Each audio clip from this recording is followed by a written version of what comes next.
Hi friends. இது நேத்து செவ்வாய்க்கிழமையோட mini விலாகுது. காலையிலேயே வந்து வேலையெல்லாம் சீக்கிரம் முடிச்சுட்டு 1 டூ 2ல வந்து வெற்றில தீபம் போட்டுடலாம் அப்படின்றதுக்காக எல்லா வேலையும் செஞ்சுட்டு இருந்தேன். போன வாரம் வந்து அந்த ஆயுத பூஜை வேலையில வந்து பூஜை பாத்திரம்லாம் கிளீன் பண்ணதால வந்து விளக்குக்கு பொட்டுலாம் வைக்கல அப்படின்றதுக்காகவே போன வாரம் வந்து வெற்றில தீபம் போடல. அதனால இன்னைக்கு வந்து மதியானமே வந்து போட்டுடலாம் அப்படின்றதுக்காக வேலைய வந்து ஆரம்பிச்சுட்டேன். ஆ எல்லாருமே வந்து நேத்துலருந்து 21 நாள் விரதம் வந்து கந்த சஷ்டி விரதத்துக்கு எல்லாம் ஆரம்பிச்சிருப்பீங்கன்னு நினைக்கிறேன். யாரெல்லாம் ஆரம்பிச்சுட்டீங்க அப்படின்றத சொல்லுங்க. 48 நாள் இருக்கிறவங்க ஆரம்பிச்சிருப்பீங்க ஆல்ரெடி. இப்ப வந்து 21 நாளுக்கு நேத்துலருந்து ஸ்டார்ட் பண்ணியிருப்பீங்க. எல்லாரோட வேண்டுதலும் முருகப்பெருமான் கண்டிப்பா வந்து நடத்தி குடுப்பாரு. இந்த விரதம் இருக்கிறப்ப பார்த்தீங்கன்னா, நெறைய பேரு போன வாட்டியே வந்து நான் பாதியிலேயே வந்து என்னால சாப்பிடாம வந்து இருந்து எனக்கு மயக்கம் வந்துடுச்சு. அதால வந்து விரதத்த வந்து நான் இருக்க முடியல அப்படின்னு சொல்லிட்டு ஃபீல் பண்ணியிருந்தீங்க. அவங்கவங்க உடம்புக்கு தகுந்த மாரி எப்படி வந்து விரதம் இருக்க முடியுமோ, அந்த மாரி வந்து எடுத்துக்கலாம் விரதம்.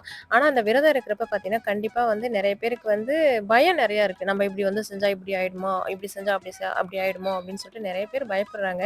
அதெல்லாம் பயமே வந்து இருக்க தேவையில்ல. நம்ம வந்து பக்தியா, பயமான்னு வந்து கேட்டீங்கன்னா, கண்டிப்பா வந்து பயம் இருக்கக்கூடாது. பக்தி மட்டும் தான் இருக்கணும். ஏன்னா வந்து நம்ம ரொம்ப நேசிக்கிறோம். ரொம்ப வந்து நம்ம ஒருத்தவர நம்புறோம். அவர் மேல எப்படி நம்மளுக்கு வந்து ஆ பயம் வரணும். பக்தி தான் வரணும் கண்டிப்பா. அதனால வந்து இது இப்படி செஞ்சா இப்படி ஆயிடுச்சா, அதனால வந்து முருகர் எதனா பண்ணிருவாரோ அப்படின்னு சொல்லிட்டு பயப்படவே பயப்படாதீங்க. அவர நினைச்சு உள்ளன்போட வந்து விரதத்த இருங்க. கண்டிப்பா வந்து முருகப்பெருமான் வந்து நடத்தி குடுப்பாரு. நீங்க இருக்கலையா சிஸ்டர் கந்த சஷ்டி விரதம் அப்படின்னு சொல்லிட்டு கேட்டிருந்தீங்க. நான் வந்து அந்த சூரசம்ஹாரம் அன்னைக்கு 1 நாள் விரதம் மட்டும் தான் இருப்பேன். அதனால வந்து நான் வந்து 21 நாள் விரதம்லாம் இருக்கல. இந்த கந்த சஷ்டி விரதம் இருக்கிற எல்லாரோட வேண்டுதலும் கண்டிப்பா நிறைவேறும்னு நானுமே வந்து வேண்டிக்கிறேன். அன்னைக்கு செவ்வாய்க்கிழமை கொஞ்சமா தான் பூ இருந்தது. மீதி எல்லாம் பார்த்தீங்கன்னா, செம்பருத்தி, கொஞ்சம் பாரிஜாத பூ இதெல்லாம் வந்து இருந்தது. அத வச்சே வந்து பூஜை பண்ணிக்கலாம்ன்னு ரெடி பண்ணிட்டு இருந்தேன். ஒரு சிலர் வந்து கமெண்ட்ல வந்து அக்கா 21 நாள் விரதம், 48 நாள் விரதம் இப்படிலாம் இருக்கணும். என்னலாம் சாப்பிடலாம்? எத்தன வேளை வந்து ஒரு வேளை சாப்பிட்டா போதுமா? அப்படின்ற டீட்டெயிலா வந்து விளாக் போடுங்க அப்படின்னு சொல்லியிருந்தீங்க.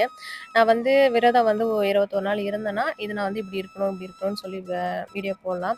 நானே 21 நாள் விரதம்லாம் இல்லையா, அதனால சரி நாம எங்க குடுக்குறது அப்படின்றதுக்காக தான் வீடியோ வந்து நான் எதுவும் குடுக்கல. அன்னைக்கு வெற்றி தீபம் போட்டுட்டு பிரசாதமா வந்து கொய்யாப்பழம் தான் இருந்தது. அத மட்டும் வச்சு அன்னைக்கு பூஜைய வந்து பண்ணி முடிச்சுட்டேன். இன்னைக்கு நம்ம ஃபேமிலில பத்மா சிஸ்டரோட கணவர் கணேசனுக்கு வந்து பிறந்த நாள். இனிய பிறந்த நாள் வாழ்த்துக்கள் பிரதர். எப்பவும் ரொம்ப சந்தோஷமா, ஹேப்பியா இருங்க. அடுத்ததா இன்னைக்கு ஜெயப்பிரகாஷ் அண்ணனுக்கு வந்து பிறந்த நாள். இனிய பிறந்த நாள் வாழ்த்துக்கள எப்போ ரொம்ப சந்தோஷமா, ஹேப்பியா இருங்க.